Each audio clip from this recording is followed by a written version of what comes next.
Centralise examination या समाज व्यवस्थेच्या फायद्याच्या नाहीत. शिक्षणाला सेंट्रलाइज करून पूर्णपणे कमर्शियलाइज केलेल्या अशी असणारी परिस्थिती आहे. 42च्या घटनेच्या अगोदर आपण जर पाहिलं तर सर्वसमानपणे 40-42% हा जो गरीब विद्यार्थी आहे, मग तो सवर्णामधला सुद्धा गरीब विद्यार्थी असेल, त्याला स्टेट एज्युकेशन असल्यामुळे त्याला ऍडमिशन मिळायचं अशी असणारी परिस्थिती आहे. पण हे सेंट्रलाइज एक्झामिनेशन झाल्यानंतर हा जो निग्लेक्टेड क्लास आहे, वंचित वर्ग जो आहे, मग तो एससी मधला असेल, ट्रायबल मधला असेल, ओबीसी मधला असेल, बीजेएनटी मधला असेल किंवा सवर्णामधला गरीब विद्यार्थी असेल, या सगळ्यांचं पर्सेंटेज हे 15% कमी आला अशी परिस्थिती आहे. तेव्हा सेंट्रलाइज एक्झामिनेशन या समाज व्यवस्थेच्या फायद्याच्या नाहीत.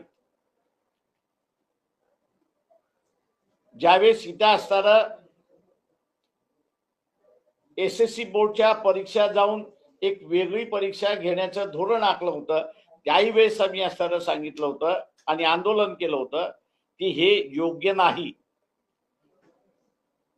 बोर्डाची तपासण्याची पद्धत ही वेगळी आहे आणि तुम्ही असताना जे सेंट्रलाइज, म्हणजे त्यावेळेस राज्यापुरतं सेंट्रलाइज करण्यात होतं, ते जे तुम्ही असताना करताय हे दोन डिफरंट आहेत. आणि म्हणून जो नीट मध्ये पहिला आलेला विद्यार्थी आपल्याला दिसतोय किंवा राज्याच्या सेंट्रलाइज एक्झामिनेशन मध्ये पहिला आलेला असताना दिसतोय, तोच एसएससी बोर्डामध्ये आपल्याला असताना 1000च्या खाली होता अशी असणारी परिस्थिती आहे. किंवा जो बोर्डामध्ये पहिला आला होता, पहिले 10 आले होते, 100 आले होते, त्याच्यापैकी 2 किंवा 3% 2 किंवा 3च हे त्या सेंट्रलाइज एक्झामिनेशन महाराष्ट्राच्या दिसत होते अशी असणारी परिस्थिती आहे. शिक्षणाला सेंट्रलाइज करून पूर्णपणे कमर्शियलाइज केलेल्या अशी असणारी परिस्थिती आहे.